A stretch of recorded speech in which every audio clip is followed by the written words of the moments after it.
नमस्कार. आपण पाहताय महाराष्ट्र संध्या न्यूज चॅनेल, आवाज महाराष्ट्राचा. मी तानाजी कांबळे आपले स्वागत करीत आहे. आपल्या सोबत मुंबई हायकोर्टाचे विधिज्ञ ॲडव्होकेट संदीप जाधव हे आपल्या सोबत आहेत. ते संविधानाचे अभ्यासक आहेत आणि आंबेडकरी चळवळीतील कार्यकर्ते आहेत. संविधानावर त्यांचा गाढा अभ्यास आहे. संविधानावर मार्गदर्शन आणि प्रबोधनाचे महाराष्ट्रभर त्यांचे कार्यक्रम चालतात.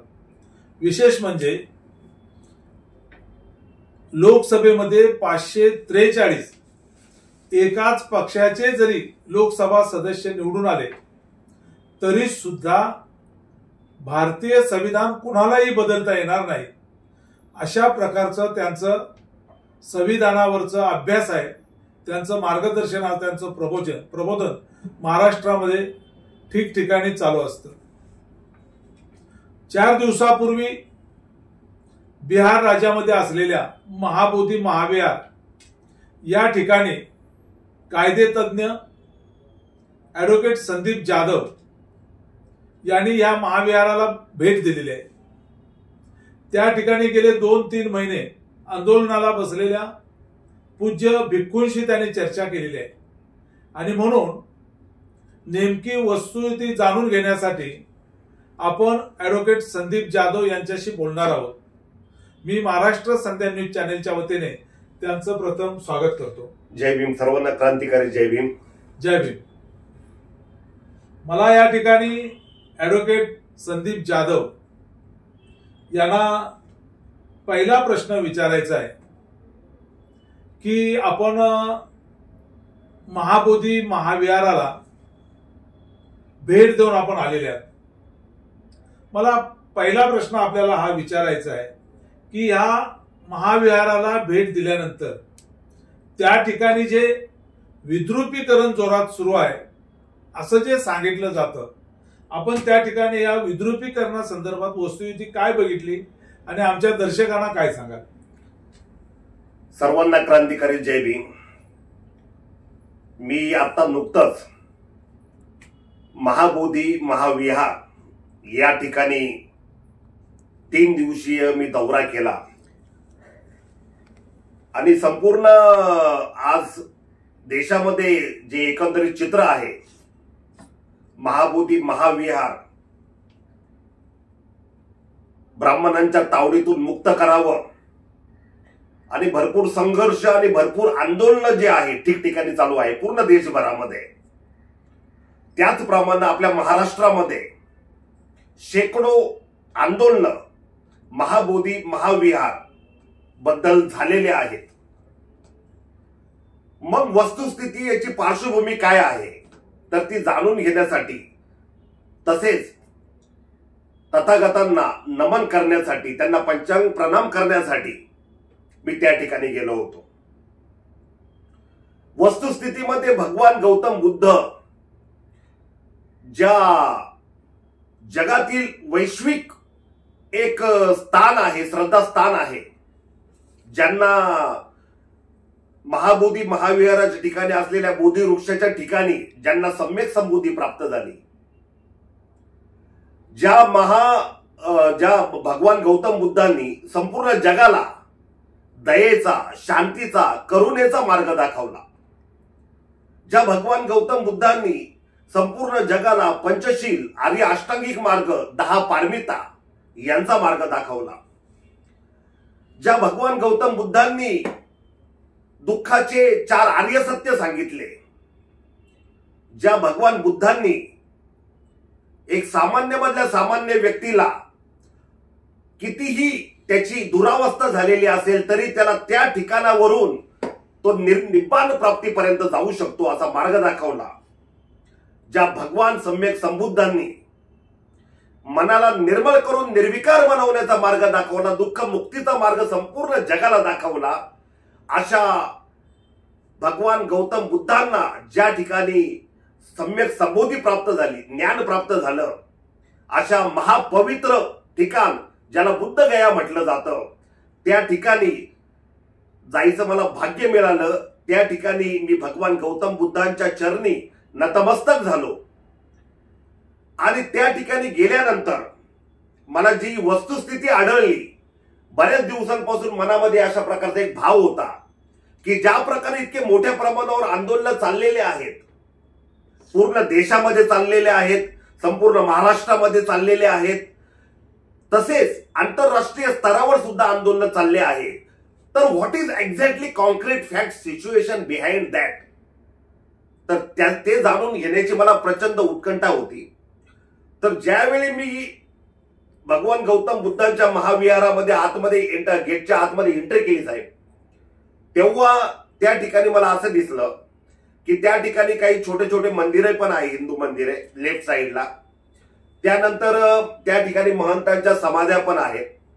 आतमध्ये भगवान गौतम बुद्धांच्या मंदिरामध्ये जेव्हा एंट्री मी केली तेव्हा त्यांच्या मंदिराच्या समोर एक छोटीशी एक पिंड पण मला त्या ठिकाणी आढळली, दिसली मला त्या ठिकाणी. पाठीमागे जे गेलो मी, महाबोधी महाविहार जे बोधिवृक्ष आहे त्या ठिकाणी मला कुठल्या प्रकारचं चुकीचं काही त्या ठिकाणी दिसलं नाही, ते शुद्ध रूपात त्या ठिकाणी मला दिसलं आणि ते दर्शन मी केलं. आणि दर्शन केल्यानंतर अनेक बौद्ध भिक्खूंचं त्याच्या साधारणतः 1-2 किलोमीटर अंतरावर जे आहे एक चौक आहे, त्याच्या बाजूलाच त्या ठिकाणी आंदोलन चालू आहे. त्या ठिकाणी जाऊन मी त्यांच्या मागण्या, त्यांची काय वस्तुस्थिती आहे ही हकीकत जाणून घेण्याचा मी प्रयत्न केला. प्रामुख्याने 3 बौद्ध भिक्खू जे अतिशय सन्माननीय आहेत, सर्व संघ बुद्धांचा तो सन्माननीय आहे, आदरणीय आहे. तर त्याच्यामध्ये प्रामुख्याने भंते प्रज्ञाशीलजी, भंते विनयाचारी काही तर नाव आहे त्यांचं, आणि तिसरे जे भंतेजी त्याच्यामध्ये आहेत ते भंते आकाश लांबा.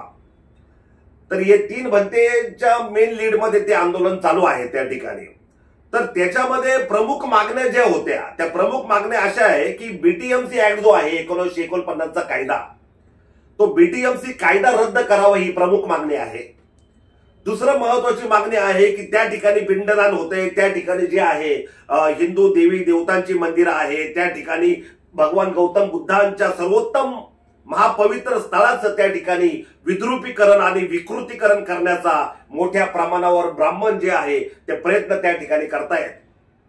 त्यानंतर अजून एक त्यांचा जो आरोप आहे तो असा होता की या ठिकाणी जो काही धनसंचय होतोय, या ठिकाणी जे राष्ट्रीय आंतरराष्ट्रीय जे उपासक उपासिका व्हिजिटर्स येतात आणि जे अतिशय मोठ्या प्रमाणावर दान देतात, तर त्या दानाचा जो आहे दुरुपयोग या ठिकाणी केला जातो, ते दान एका अर्थाने लुटलं जातं, अशाही प्रकारचे काही आरोप होते त्या ठिकाणी तर होते. परंतु अखंड बौद्ध अनुयायांमध्ये तशा प्रकारचं एक चर्चा आहे, वर्तुळामध्ये तशा प्रकारची एक चर्चा आहे.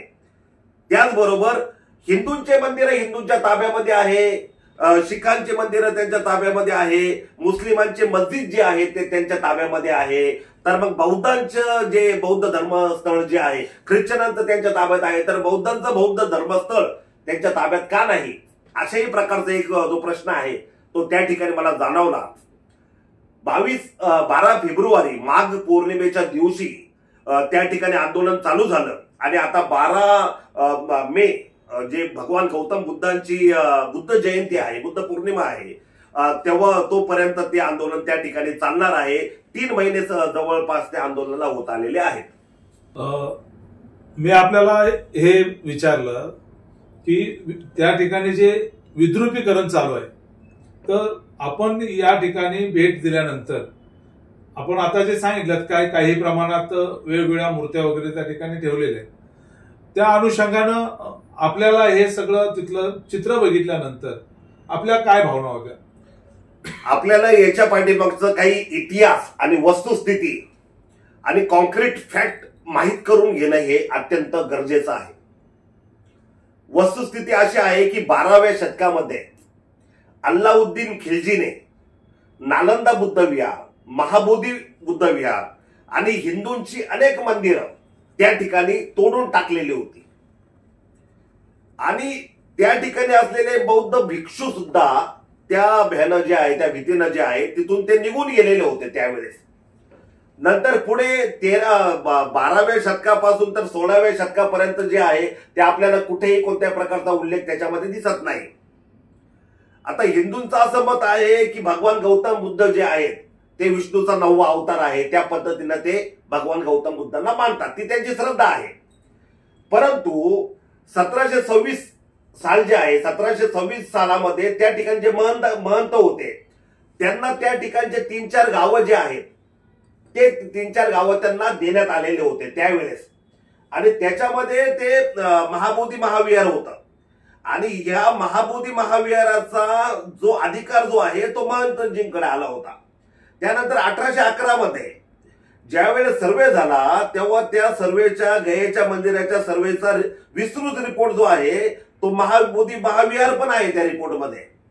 त्याच्यानंतर तुम्हाला सांगतो त्या रिपोर्टनुसार महाबोधी महाविहाराचा जो पूजापाठ होत होता तो महंतांकडून त्या ठिकाणी होत होता. आणि तुम्हाला यानंतर मी एक महत्वाची बाब ही सांगतो की त्याच्यामध्ये 1891 सालामध्ये त्याची जी प्राणप्रतिष्ठा करण्यात आलेली आहे 1891 मध्ये, तर ती प्राणप्रतिष्ठा जी मूर्तीची ऑलरेडी तोडफोड झालेली होती त्यावेळेस, म्हणजे अल्लाउद्दीन खिलजीनं तोडून टाकलेलं होतं, त्याची प्राणप्रतिष्ठा भगवान बुद्धांच्या मूर्तीची ती हिंदू महंतांनीच त्या ठिकाणी केलेली आहे हिंदू रीतिरिवाजानुसार. ही घडलेली घटना आहे, ही वस्तुस्थिती आहे. अशा प्रकारचा त्याचा इतिहास आहे. हा जो इतिहास आपण सांगितला याच इतिहासाच्या अनुषंगाने आता जे आंदोलन होतंय हे आंदोलन 1949चा जो कायदा आहे तो रद्द झाला पाहिजे आणि महाबोधी महाविहार बौद्धांच्या ताब्यात दिलं पाहिजे अशा तऱ्हेची देशभर आणि विदेशात सुद्धा या प्रमुख मागणीसाठी आंदोलनं केली जात आहेत. मला आपल्याला हे विचारायचं आहे घटनातज्ञ म्हणून की 1949ला डॉक्टर बाबासाहेब आंबेडकरांनी लिहिलेली भारतीय राज्यघटना अस्तित्वात आल्यानंतर 1949चा हा जो कायदा सांगितला जातो आणि तो पुढे चालवला जातोय तो 1949ला आपली राज्यघटना 50ला अस्तित्वात आल्यानंतर 1949चा कायदा रद्द का झाला नाही, ही जी काय त्रुटी आहे या कायद्याबद्दल 1949च्या कायद्याचं नेमकं काय आहे हे लोकांना सविस्तरपणे सांगा. साधं मी पहिल्यांदा तुम्हाला हे सांगू इच्छितो की 1895 सालामध्ये कलकत्ता हायकोर्टाने एक न्याय निर्णय दिलेला होता आणि त्याच्यामध्ये महाबोधी महाविहार जे आहे ते महंतांचेच आहे. त्या ठिकाणी जे महंत होते आणि महंताच्या प्रबंधाप्रमाणेच महाबोधी महाविहार आहे आणि महंतांचा त्याच्यावर अधिकार आहे अशा प्रकारची ऑर्डर दिली होती. आणि कलकत्ता हायकोर्टाने हे पण मेन्शन केलं होतं की हिंदू आणि बौद्ध याच्यामध्ये कोणत्याही प्रकारचा भेदाभेद करता येणार नाही, अशा प्रकारचं कलकत्ता हायकोर्टाचं जजमेंट होतं. आता तुम्हाला मी हे सांगतो की याच्यामध्ये पुढचा मुद्दा तुम्हाला सांगतो की 1922 सालामध्ये तत्कालीन काँग्रेसचं राष्ट्रीय अधिवेशन झालं होतं बुद्धगया या ठिकाणी. आणि त्याच्यामध्ये एक तोडगा काढण्यात आला की हिंदू आणि बौद्धांनी जे आहे सलोख्याने हा प्रश्न जो आहे तो हे करण्यात यावं, त्याचं निराकरण करण्यात यावं. त्या अधिवेशनामध्ये तुम्हाला सांगतो त्याच्यामध्ये टोटल 7 सदस्य होते.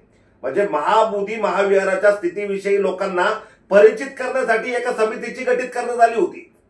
आता त्या समितीचे सदस्य जे होते ते डॉक्टर राजेंद्र प्रसाद होते, त्यानंतर बोधगया मठाचे महंत होते, त्यानंतर अनागरिक धम्मपाल होते, त्यानंतर स्वामी दयानंद होते, बाबू ब्रिजकिशोर प्रसाद होते, राहुल संस्कृतायन होते आणि केपी जयस्वाल होते.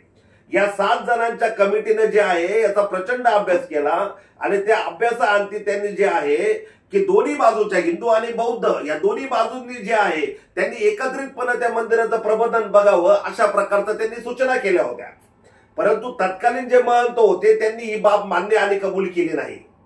त्यानंतर तुम्हाला सांगतो साधारणतः 1949चा जो हा कायदा बनला त्यावेळेस हा कायदा बनवताना हा बीटीएमसी ऍक्ट जो आहे हा नेमकी काय आहे. बीटीएमसी ऍक्ट जो आहे महाबोधी महाविहार मंदिर महाबोधी टेम्पल मॅनेजमेंट कमिटी, हा बीटीएमसी ऍक्ट जो आहे हा त्या मंदिराचं व्यवस्थापन करण्यासाठी तयार करण्यात आलेला कायदा आहे। या कायद्यानुसार 4 बौद्ध, 4 हिंदू आणि एक जे आहे एक जिल्हाधिकारी अशा प्रकारची त्याची रचना होती। आता हा पण मुद्दा प्रकर्षाने समोर येतो की त्याच्यामध्ये जे आहे की 4 हिंदू कशासाठी आहे, तर तुम्हाला सांगतो की ब्राह्मणांच्या ताब्यामध्ये, पहिल्यांदा तुम्हाला याचा खुलासा करतो मी। वस्तुस्थितीमध्ये मंदिर जे आहे 1953 सालापासून तर आस्था गायत पर्यंत त्याचे जे सेक्रेटरी आहे ते एकही ब्राह्मण झालेला नाही। दुसरा मुद्दा, गेल्या 15 वर्षामध्ये त्याचे सदस्य बीटीएमसीचं कोणतेही ब्राह्मण झालेलं नाही। बीटीएमसी जी आहे एक शासनाने कायद्यानुसार तयार करण्यात आलेली एक कमिटी आहे जी त्या मंदिराचं, महाबोधी महाविहाराच्या मंदिराचं संपूर्ण व्यवस्थापन बघायचं काम करते, संपूर्ण मॅनेजमेंट करण्याचं काम करतं। त्याच्यामधून जो काही धनराशी महाबोधी महाविहाराला येते त्या धनराशीमधून सामाजिक कामे, तसंच मंदिराच्या देखभालीचा खर्च, तसं अन्य खर्च हे संपूर्ण कशा पद्धतीने केला गेला पाहिजे त्याचं एक मॅनेजमेंट राखण्यासाठी बीटीएमसी कमिटीची स्थापना करण्यात आलेली आहे। आता हा जो कायदा आहे 1949चा, हा कायदा ज्या वेळेस तयार झाला तुम्हाला सांगतो मी, आणि याच्यामध्ये तयार झाल्यानंतर तुम्हाला सांगितलेल्या सदस्यांप्रमाणे या सगळ्या बाबी त्याच्यामध्ये होत्या, परंतु त्याच्यामध्ये पुढे काय झालं की याच्यामध्ये तो त्या कायद्याला सर्वात अगोदर विरोध कोणी केला, त्या कायद्याला सर्वात अगोदर विरोध त्यावेळेच्या महंतांनी केला आणि त्यांनी तिथल्या जिल्हा न्यायालयामध्ये तसेच हायकोर्टामध्ये त्या कायद्याला चॅलेंज केलं आणि चॅलेंज केल्यानंतर त्याच्यामध्ये त्या कायद्याला स्टे मिळाला असं तिथल्या महंतांचं म्हणणं आहे।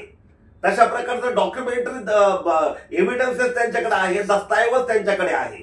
म्हणजे कायदा, बीटीएमसी कायद्याला विरोध कोणी केला, तिथल्या महंतांनी केला त्यावेळेस, आणि त्याच्यावर स्टे आणला। स्टे आणल्यानंतर त्यावेळेचे जे होते डॉक्टर राजेंद्र प्रसाद, तत्कालीन उपराष्ट्रपती सर्वपल्ली राधाकृष्णन, पंडित जवाहरलाल नेहरू आणि अजून ज्यांनी स्वातंत्र्य संग्रामामध्ये भाग घेतला होता अशी दिग्गज मंडळी जी आहे ती त्या ठिकाणी महंतांना विश्वासात घेतलं त्यांनी 1953 सालामध्ये, आणि त्यांना सांगितलं की या ठिकाणी जे आहे कोणत्याही प्रकारचा डाग लागता कामा नये। हा जो कायदा झालेला आहे तो त्या कायद्या एक आपण मध्यस्थी बीज बचाव करू आणि एक चांगला मध्यम मार्ग काढू त्यातून।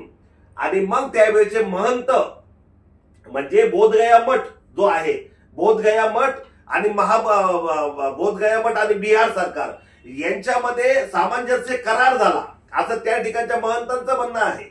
सामंजस्य करार झाला आणि सामंजस्य करारानुसार काय झालं, त्या करारानुसार की ठीक आहे अटी आणि शर्ती ठरल्या आणि त्या अटी आणि शर्तीप्रमाणे की महाबोधी महाविहार याचं जे आहे ते बीटीएमसी कडे सुपूर्द केलं मठाने, की आता महाबोधी महाविहार जे आहे ते बीटीएमसी ला राहू द्या, त्याच्यावर आमचा कोणत्या प्रकारचा हक्क आणि अधिकार नाही आणि राहणार नाही।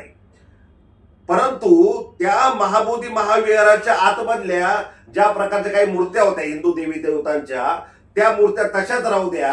ज्या ठिकाणी पिंडदान जे होतं ते आता तात्काळ चालू झालं नाही, ते फार पूर्वीपासून चालू आहे त्या ठिकाणी, ते पिंडदान जे आहे त्या ठिकाणी ते चालू राहू द्या अशा अटी आणि शर्ती ठरल्या त्याच्यामध्ये। आणि 1953ला जेव्हापासून हा करार झाला, बिहार गव्हर्नमेंट आणि बोधगया मठ या दोघांमध्ये ज्यावेळेस हा करार झाला, तो करार झाल्यानंतर 1953 पासून तर आजपर्यंत त्या ठिकाणी कोणत्याही प्रकारचं काही विकृतीकरण झालेलं नाही। ज्या काही गोष्टी होत आहे त्या पूर्वीपासून होत आहे, म्हणजे त्याच्या आधीपासून त्या गोष्टी होत आहे। त्या ठिकाणी भगवान बुद्धांच्या मूर्तीशी कोणीही छेडछाड केलेली नाही। मी तुम्हाला सांगतो, मी त्या मठ जो आहे बोधगया मठ त्या ठिकाणी पण मी भेट दिली। त्या ठिकाणी भेट दिल्यानंतर त्या ठिकाणचे एक महंत आहे त्या ठिकाणी स्वामी विवेकानंद गिरी महाराज म्हणून, तर मी त्या महंतांना पण भेटलो, मी त्याच्यामध्ये त्यांनाही मी प्रश्न विचारले, तर त्यांनी काही दस्तऐवज त्यांच्याकडचे दाखवले, तर त्याच्यामध्ये त्यांनी सांगितलं की वस्तुस्थिती जी आहे, वस्तुस्थिती बीटीएमसी ऍक्ट जो आहे हा बीटीएमसी ऍक्ट बौद्ध महाबोधी महाविहाराच्या कल्याणासाठी तयार करण्यात आलेला आहे गव्हर्नमेंट कडून, आणि आपली मागणी काय बौद्धांची किंवा भिक्खूंची, बौद्ध भिक्खूंची, तो बीटीएमसी ऍक्ट रद्द करावा। जर तो बीटीएमसी ऍक्ट रद्द झाला तर त्यांनी फायदा होणार आहे का नुकसान होणार आहे। सगळ्यात महत्वाचा मुद्दा असा आहे की त्या बीटीएमसी ऍक्टला स्टे आला होता, मग त्या ठिकाणी आता करायचं काय म्हणून एक मध्यस्थी झाली बिहार गव्हर्नमेंट आणि बोधगया मठामध्ये, आणि तो सामंजस्य करार झाला आणि त्या सामंजस्य करारामुळे आतापर्यंत ते चालत आलेलं आहे. बीटीएमसी जर ऍक्ट जर रद्द झाला तर त्या महंतांनी अशा प्रकारे सांगितलं किंवा काही डॉक्युमेंट्स त्यांच्याकडे आहे ते बघितलं तर लक्षात येतं की त्याचा जो मालकी हक्क जो आहे त्याला गदा येण्याची शक्यता आहे. ते जे महापवित्र भूमी आहे, जी तुमचे आमची अस्तित्व आहे, तुमचं आमचं अस्मिता आहे, आपलं जग सर्वस्व आहे, त्या महाबोधी महाविहार जे जगात प्रचंड महापवित्र आहे त्याला ते लिटिगेशन मध्ये कुठं ती जमीन जायला नको त्या प्रकारची. त्याच्यामुळं तो ऍक्ट रद्द करण्याची मागणी जी केली जाती ती खरोखर योग्य आहे किंवा अयोग्य आहे किंवा त्याचा अभ्यास करण्यात आलेला आहे किंवा नाही याचा आत्मपरीक्षण करण्याची अत्यंत गरज आहे. आंदोलन निश्चित केलं पाहिजे, तो वादच नाही.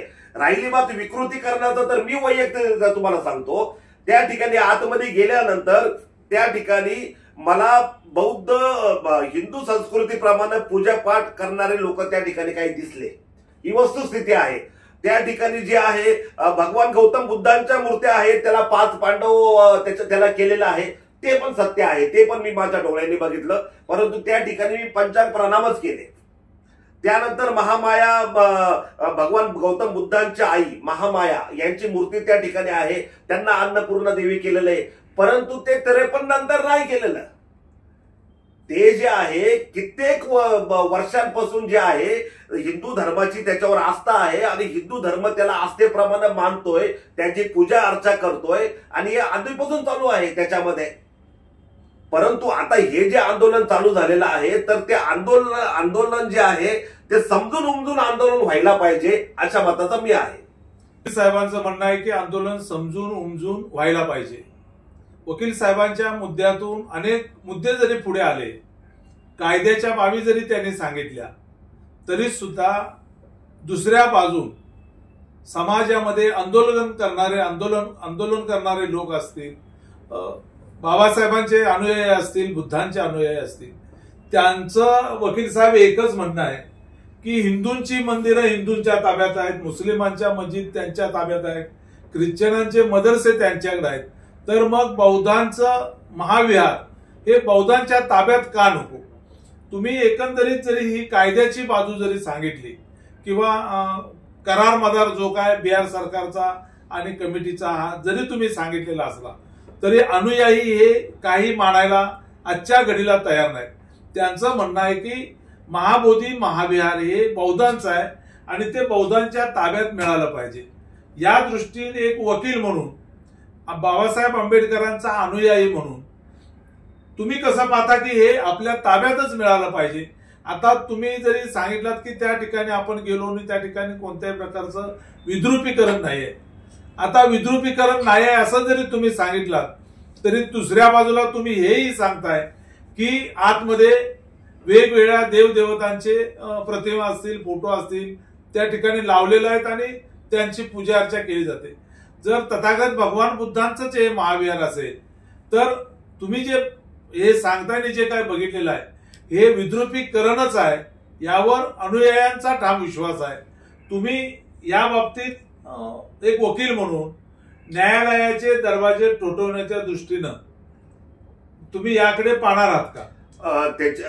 या प्रश्नाचं उत्तर मी तुम्हाला देतोच, पण त्याच्या आधी एक सांगतो मी.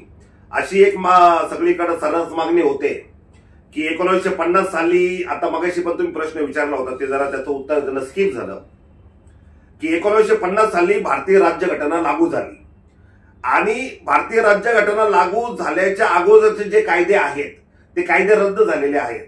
तर मग हा कायदा का रद्द होत नाही असं सर्वांचंच म्हणणं आहे.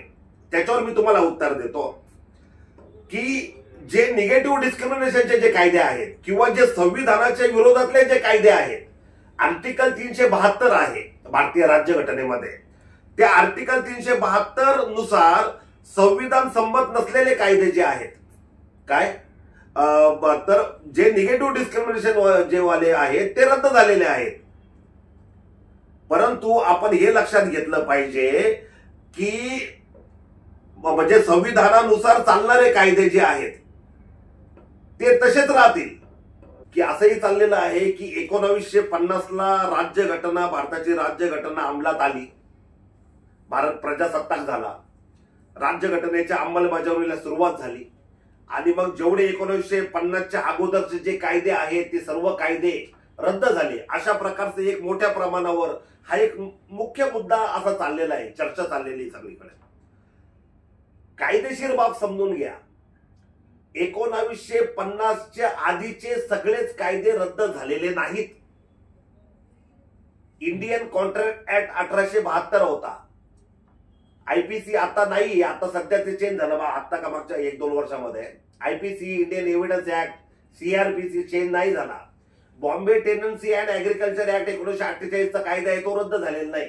तुम्हाला सांगायचं तात्पर्य माझं हे आहे की जे कायदे संविधानाच्या विरुद्ध होते ते रद्द झालेले आहेत. संविधान संमत जे कायदे नाही, जे संविधानाच्या बेसिक स्ट्रक्चरला धक्का लावतात, जे संविधानाच्या गाभ्याला धक्का लावतात, जे संविधानाच्या मूलभूत आत्म्याला, चौकटीला धक्का लावतात, ते सगळे रद्द झालेले आहेत. परंतु जे कायदे संविधान संमत आहेत ते रद्द झालेले नाहीत. नंबर 1.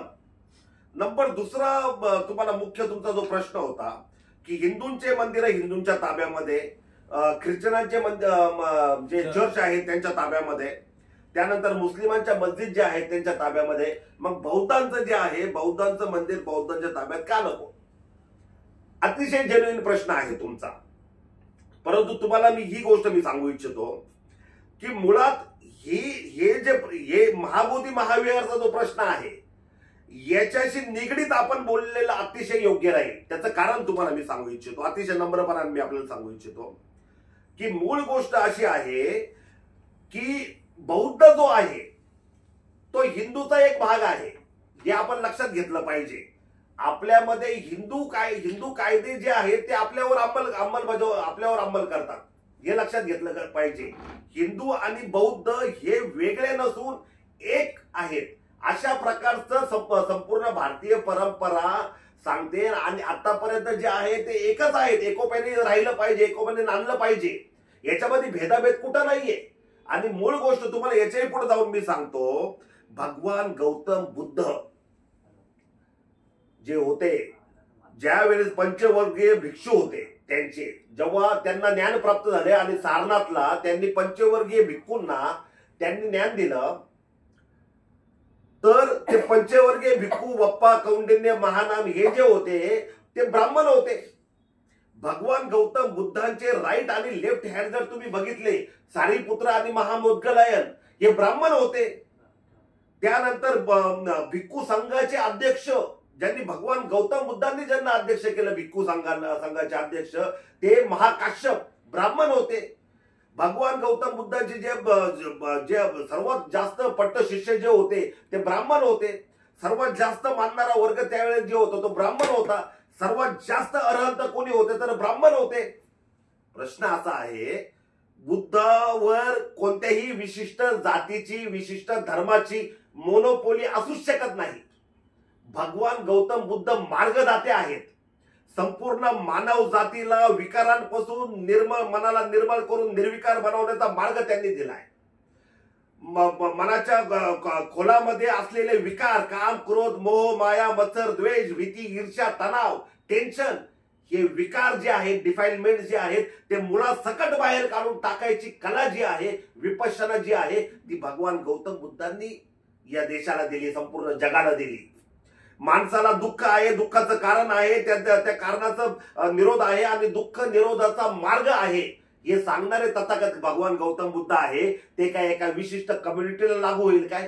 पंचशील जे आहे ते काय एका विशिष्ट कम्युनिटीला लागू होईल काय? आर्य अष्टांगिक मार्ग जो आहे तो काय एका विशिष्ट कम्युनिटीला लागू होईल काय? 10 पारमिता जे आहेत ते काय एका विशिष्ट कम्युनिटीला लागू होईल काय? मला तुम्ही सांगा, संपूर्ण मानव जातीला खरं जीवन जगण्याचं कसं जगलं पाहिजे त्याची शिकवण भगवान बुद्धांनी दिली. मग ती कुठल्या एका विशिष्ट जातीला दिली जाऊ शकत नाही. आणि याच्यामध्ये पण तुम्हाला उदाहरण देतो मी तुम्हाला. ज्यावेळेस अल्लाउद्दीन खिलजीनं महाबोधी महाविहार तोडलं होतं, त्यानंतर त्या मंदिराची संरक्षण करायची जबाबदारी त्या ठिकाणच्या हिंदूंच्या महंतांनी केलेली आहे, हे पण विसरून चालणार नाही आपल्याला. दुसरा मुद्दा, त्या मंदिराची महाबोधी महाविहारामध्ये भगवान गौतम बुद्धांची जी मूर्ती त्या ठिकाणी बसवण्यात आली त्याची जी प्राणप्रतिष्ठा केली गेली 1891 सालामध्ये, ती प्राणप्रतिष्ठा हिंदू महंतांनी हिंदू रीतिरिवाजानुसार केली. माझं म्हणणं असं आहे, बौद्ध जो आहे तो भगवान बुद्धांना तो आहे तो त्याच्या पद्धतीनं त्याची पूजा करतो, त्याच्या पद्धतीनं मानतो. एखादा हिंदू व्यक्ती आहे आणि तो व्यक्ती जो आहे भगवान गौतम बुद्धांना विष्णूचा समजा 9 अवतार मानून जर पाया पडत असेल तर माझं काय बिघडलं त्याच्यामध्ये? मी स्वतः व्यक्तिगतरित्या मी मानत नाही की भगवान बुद्ध जे आहे ते विष्णूचा 9 अवतार आहेत, परंतु तुम्ही जर मानत असाल तर माझं काय बिघडलं त्याच्यामध्ये? तुम्ही जर श्रद्धेने जर तिकडे बघताय, तुमची श्रद्धा त्या ठिकाणी आहे, तर मी त्याला अडवणारा किंवा विरोध करणारा कोण? दुसरा मुद्दा, संपूर्ण जगामधून भगवान गौतम बुद्धांना मानणारे जवळजवळ 57 राष्ट्रबुद्धिस्ट आहेत. संपूर्ण जगामधून त्या ठिकाणी महाबोधी महाविहाराला नतमस्तक होण्यासाठी, भगवान बुद्धांच्या चरणापायी नतमस्तक होण्यासाठी त्या ठिकाणी लोक येतात. मग ते लोक येतात त्या ठिकाणच्या हिंदू मंदिरांना भेट देण्यासाठी येतात का? बिलकुल नाही. देशामधले अनेक भाविक जे आहेत त्या ठिकाणी बुद्ध गया म्हटलं का भगवान बुद्ध हे समीकरण हे लक्षात घ्या. त्या ठिकाणी ते हिंदू मंदिराला भेट देण्यासाठी जातात का? बिलकुल नाही. परंतु आपण हे लक्षात घेतलं पाहिजे की त्या ठिकाणी कितीतरी वर्षांपासून पिंडदानाची पण प्रथा चालू आहे. कितीतरी वर्षांपासून चालू आहे त्या ठिकाणी पिंडदानाची. शासनाला योग्य ते वाटेल तो निर्णय शासन त्याच्यावर घेईलच, परंतु ती आता चालू नाहीये हे आपण लक्षात घेतलं पाहिजे. त्या ठिकाणी जे आहे हिंदू मंदिरांचं अस्तित्व जे आहे ते पूर्वीपासून आहे. ते काय आता अचानक काहीतरी 10-20 वर्षामध्ये बांधलं अशाला काही मागणं येतो. ही पण गोष्ट आपण लक्षात घेतली पाहिजे. आणि तिसरा महत्वाचा मुद्दा याच्यामध्ये असा आहे की सामंजस्याने याच्यामध्ये प्रश्न सोडवणं, सामंजस्याने याच्यामध्ये तोडगा काढणं हे अत्यंत गरजेचं आहे. त्याचं कारण असं आहे, हिंदू आणि बौद्ध या 2 समाजामध्ये भेद पाडला जातोय. हिंदू आणि बौद्ध या 2 समाजामध्ये तेढ निर्माण होत आहे. हिंदू आणि बौद्ध या 2 समाजामध्ये संघर्ष वाढीस लागलेला आहे. त्या संघर्षाची दरी मिटली पाहिजे, सामाजिक ऐक्य राखलं गेलं पाहिजे, सामाजिक एकोपा राखला गेला पाहिजे आणि हा समाज जो आहे एक संध झाला पाहिजे आणि सर्वांनी मिळून भगवान गौतम बुद्धांच्या चरणी नतमस्तक झालं पाहिजे, असा माझा प्रामाणिक उद्देश आहे. असा माझा प्रामाणिक उद्देश आहे. हे एक संपूर्ण ॲडव्होकेट साहेबांचं जे या विषयाचं जे म्हणणं आहे ते आपण सगळेजण ऐकताय, आपण सर्वजण पाहतो आहोत. तरी सुद्धा थोडं मला मागे जाऊन वकील साहेबांच्या बोलण्यातून एक प्रश्न जाणवला की महाबोधी महाविहाराच्या ठिकाणी 4 बौद्ध, 4 हिंदू आणि कलेक्टर अशी व्यवस्थापन समिती आहे असं त्यांच्याकडून आज पहिल्यांदा ऐकायला मिळालं. खरं तर दुसऱ्या बाजूला देश विदेशातून आलेले करोडो रुपये धम्मदानाच्या माध्यमातून ब्राह्मण पुजारी या पैशाची लूट करतायत असा थेट आरोप आपल्याला ऐकायला मिळतो. मला वकील साहेबांना विचारायचं आहे की देश विदेशातून आलेला हा जो करोडो रुपयाचं हे जे दान आहे हे ब्राह्मण पुजारी असलेले त्या ठिकाणी खरोखरच या दानाचा गैरवापर करतायत का? आणि आपण महाबोधी महाविहारात जाऊन आल्यानंतर त्या ठिकाणी 4 बौद्ध, 4 हिंदू आणि कलेक्टर अशी खरोखरच व्यवस्थापन समिती आहे का? पहिल्या प्रश्नाचं तुम्हाला उत्तर मी तुम्हाला देतो की बीटीएमसी ऍक्ट नुसार 4 बौद्ध, 4 हिंदू आणि 1 कलेक्टर अशा प्रकारची रचना होती. त्याच्यामध्ये पहिलं असं होतं का कलेक्टर फक्त हिंदू पाहिजे, जे चुकीचं होतं. त्याच्यामध्ये अमेंडमेंट करण्यात आली, कलेक्टर जो आहे तो कुठल्याही समाजाचा असला तरी चालेल, आता असं आहे. दुसरा मुद्दा असा आहे की 4 बौद्ध आणि 2च हिंदू आहेत त्या ठिकाणी, म्हणजे कलेक्टर धरून 3 हिंदू आहेत. 9 जणांची कमिटी आहे, परंतु आता वस्तुस्थितीमध्ये सद्यस्थितीमध्ये 7च आहेत. तिसरा महत्वाचा मुद्दा तुम्हाला सांगतो, गेल्या 15 वर्षांपासून त्या ठिकाणी एकही ब्राह्मण बिलकुलही त्या कमिटीमध्ये अजिबात नाही. काय आता ज्या सचिव आहेत त्या सुद्धा ब्राह्मण नाहीत. 1900 जेव्हापासून कमिटी स्थापन झाली तेव्हापासून तर आतापर्यंत जे आहे गेल्या 10-15 वर्षांमध्ये सुद्धा एकही मेंबर ब्राह्मण त्या ठिकाणी नाही. हा पहिला मुद्दा तुम्हाला सांगतो. म्हणजे मेजॉरिटी जी आहे आता सध्या ती बौद्धांची त्या ठिकाणी आहे.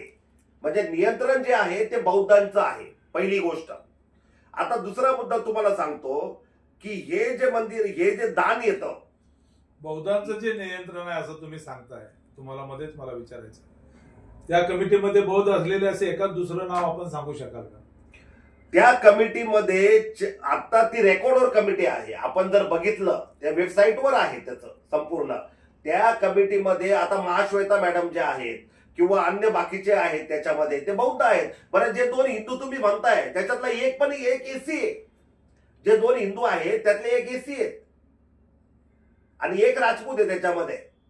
आणि हे जे आहेत कलेक्टर ते कुठले असू शकतात, तो काही विषय नाही त्याच्यामध्ये. परंतु मेजॉरिटी जी आहे ती बौद्धांची आहे आणि हे मी तुम्हाला अतिशय अभ्यासपूर्वक सांगतो. ही पहिली गोष्ट. दुसरी गोष्ट, दानाबद्दल तुम्ही जो प्रश्न विचारला, तर हे जे दान येतं त्या ठिकाणी, तर बीटीएमसीचं त्याच्यावर पूर्णपणे अतिशय काटेकोरपणे कडक नियंत्रण आहे. त्या दानाचा एकही पैसा इकडच्या तिकडे जात नाही.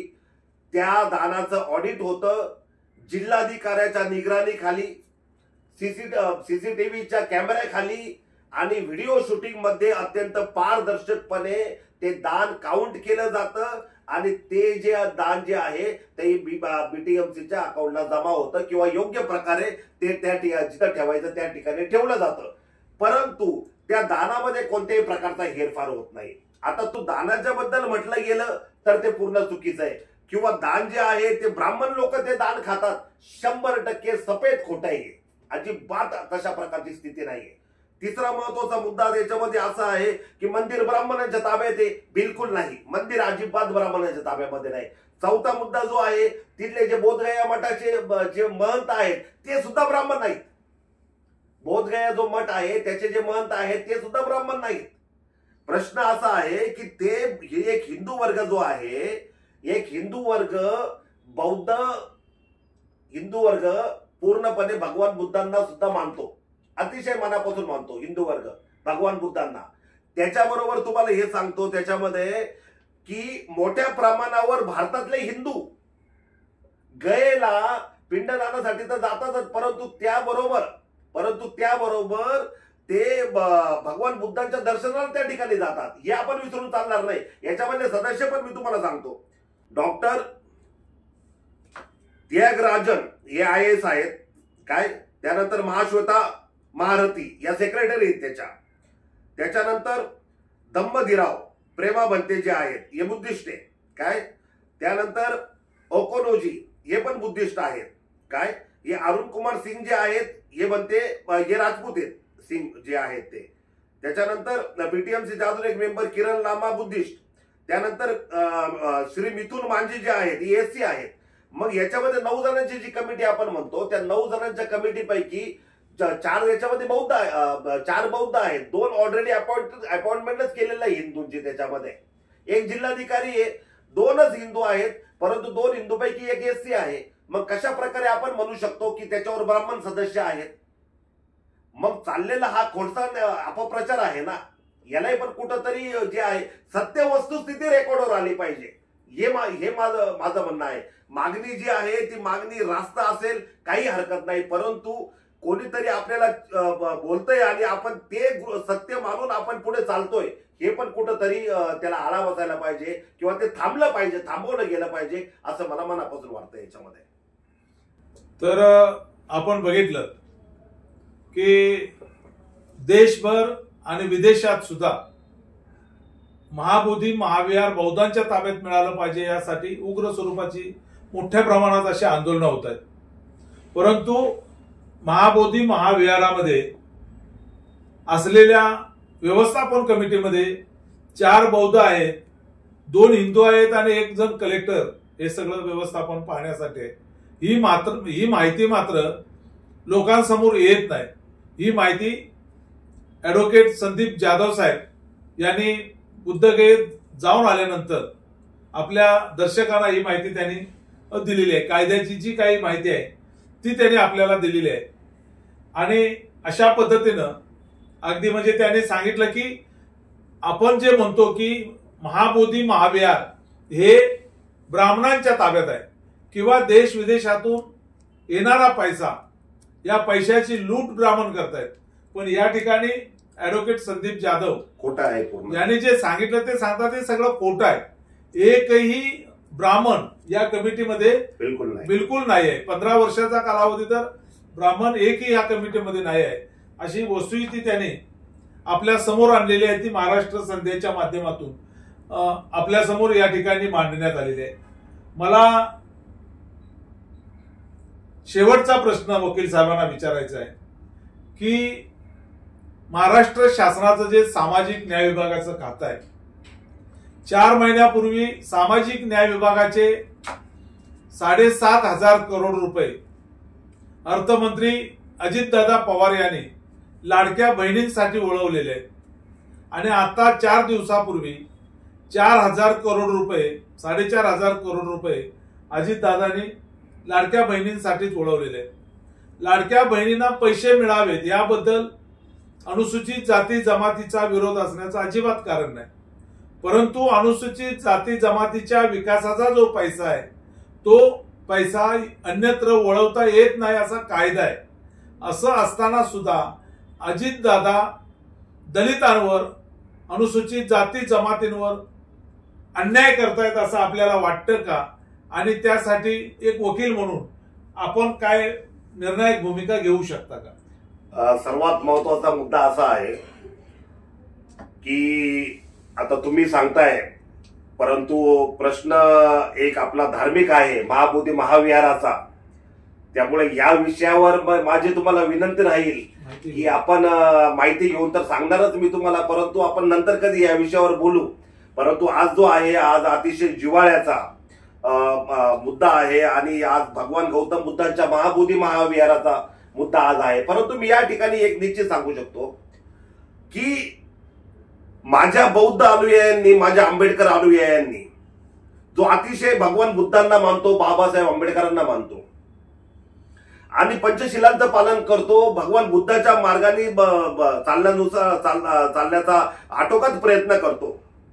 तर वकील साहेबांना मला आपल्याला पुढे विचारायचं आहे की महाबोधी महाविहार जे देशभर, देश विदेशात बौद्धांच्या ताब्यात मिळालं पाहिजे म्हणून जे आंदोलन चालू आहे, मी आपल्याला परत विचारणार आहे, आंदोलन जे चालू आहे या आंदोलनाची दखल घेऊन बिहार सरकार असेल, केंद्र सरकार असेल, प्रधानमंत्री नरेंद्रजी मोदी असतील, बौद्धांच्या अस्मितेच्या या प्रश्नाकडे ते विशेष लक्ष देऊन काय निर्णय घेतील असं आपल्याला वाटतं का? हा माझा पहिला प्रश्न आहे.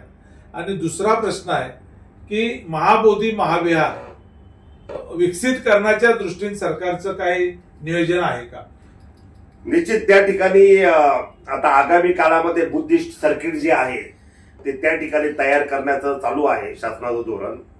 आणि दुसरा महत्वाचा मुद्दा असा आहे की आदरणीय प्रधानमंत्री मोदीजी, नरेंद्र मोदीजी निश्चितपणाने या विषयाकडे ते गांभीर्याने बघतील आणि बिहार गव्हर्नमेंट पण अतिशय संवेदनशील आहे या प्रश्नाकडे आणि त्या पद्धतीनं निश्चित, कारण त्यांनी तसं बघायला गेलं तर पाठीमागे जेव्हा तो ऍक्ट जो आहे त्याला स्टे आला होता त्यावेळेस त्यांनी मध्यस्थी केली होती त्या ठिकाणी आणि मध्यस्थी करून बीटीएमसीची स्थापना केली होती. त्यामुळे निश्चित याच्यावर पारदर्शकपणे एक चांगला तोडगा निघेल अशी आशा आहे आपल्याला आणि खात्री पण आहे. परंतु आपल्याकडून, आपल्या समाजाकडून, बौद्ध बांधवांकडून, आंबेडकरी अनुयायांकडून कुठल्याही प्रकारचा एक उद्रेक आपण ज्याला म्हणतो तो होऊ न देता एक शांततेनं आणि सामंजस्याने, कारण ती भूमी जी आहे ती महापवित्र भूमी आहे, गया, बुद्ध गया. तर त्या ठिकाणी जे आहे आपण येणाऱ्या 12 तारखेला आपण भगवान गौतम बुद्धांना नमन त्या ठिकाणी करण्यासाठी जावं, त्या ठिकाणी पंचांग प्रणाम करण्यासाठी त्या ठिकाणी जावं आणि संपूर्ण जगामध्ये जो आहे भगवान बुद्धांनी जो दुःख निर्मूलनाचा जो मार्ग पसरवला, आपण त्यांचे अनुयायी आहोत. आयुष्य आपला धर्म आहे, आयुष्याने जगणारे आपण आहोत, सत्याने जगणारे आपण आहोत. त्यामुळे त्या ठिकाणचं कोणत्याही प्रकारचं वातावरण आपण तर खराब कधी केलंच नव्हतं, करणारही नाही आपण कधी. परंतु कुठलाही प्रश्न जो आहे तो सामंजस्याने सोडवला गेला पाहिजे, शांततेच्या, भगवान बुद्धांनी दिलेल्या शांततेच्या आणि अहिंसेच्या मार्गाने सोडवला गेला पाहिजे. आणि ही खात्री संपूर्ण बौद्ध अनुयायांकडून ऑलरेडी आहे. कारण ती ऑलरेडी भगवान गौतम बुद्धांच्या धम्माला मानतात आणि त्याप्रमाणे जे आहे आपलं जीवन, स्वतःचं जीवन व्यतीत करायचा प्रयत्न करतात. म्हणूनच माझ्या बौद्ध अनुयायांबद्दल आणि माझ्या आंबेडकरी अनुयायांबद्दल मला सार्थ अभिमान मला त्यांचा वाटतो. आणि माझ्या बांधवांना माझी कळकळीची विनंती आहे की येणाऱ्या बुद्ध पौर्णिमेला जे आहे आपण त्या ठिकाणी मोठ्या संख्येने जाऊन त्या ठिकाणी भगवान गौतम बुद्धांचं त्या ठिकाणी दर्शन घेऊया, त्यांचा धम्म आपल्या जीवनामध्ये आपण उतरवण्याचा प्रयत्न करूया आणि जगाला शांती आणि शांतीचा संदेश देणारे, अहिंसेचा संदेश देणारे भगवान गौतम बुद्धांचा जो मार्ग आहे त्या मार्गावर सर्वांना चालण्यासाठी आपण प्रेरणा देऊया, यासाठी मी आपल्या सर्वांना विनंती करतो. जय भीम, जय महाराष्ट्र. तर आपण बघितलं ॲडव्होकेट संदीप जाधव मुंबई हायकोर्टाचे वकील आहेत, घटनातज्ञ आहेत आणि ते महाबोधी महाविहार या ठिकाणी जाऊन आल्यानंतर, वस्तुस्थिती जाणून घेतल्यानंतर महाराष्ट्र संध्या न्यूज चॅनेलशी ते लाईव्ह आलेले आहेत. खरं तर अनेक प्रश्नांमध्ये आपल्याला असं वाटू शकतं की महाबोधी महाविहार बौद्धांच्या ताब्यात का असू नये, यावर वकील साहेबांनी ठोस अशी भूमिका मांडली नाही असा समज होऊ शकतो. परंतु त्यांच्या भूमिकेमध्ये त्याने कायदेशीर असलेल्या तांत्रिक अडचणी सुद्धा आपल्या समोर मांडलेल्या आहेत.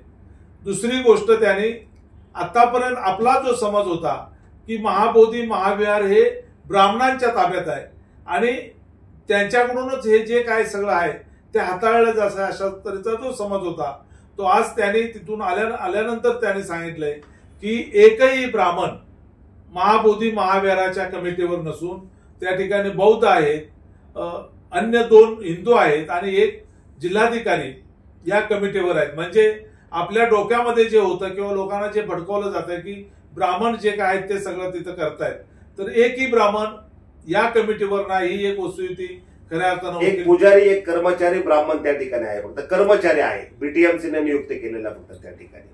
अशा पद्धतीची ही वस्तुस्थिती या ठिकाणी वकील साहेबांनी सांगितलेली आहे. एकूणच ही जी चर्चा आहे महाराष्ट्र संध्या न्यूज चॅनलने घडवून आणलेली, वकील साहेब काय म्हणाले, आम्ही प्रश्न काय विचारला, या संदर्भात तुमचं एक मत बनलेलं आहे, मत तयार झालेलं आहे. आजच्या या व्हिडिओच्या संदर्भात तुम्हाला काय वाटतं त्याबद्दलच्या आपल्या प्रतिक्रिया महाराष्ट्र संध्या न्यूज चॅनलच्या कमेंट्स बॉक्समध्ये आपण जरूर कळवू शकता. महाराष्ट्र संध्याचे असेच नवनवे व्हिडिओ आपल्या मोबाईलवर पाहण्यासाठी चॅनल सबस्क्राईब केलं नसेल तर सबस्क्राईब करा.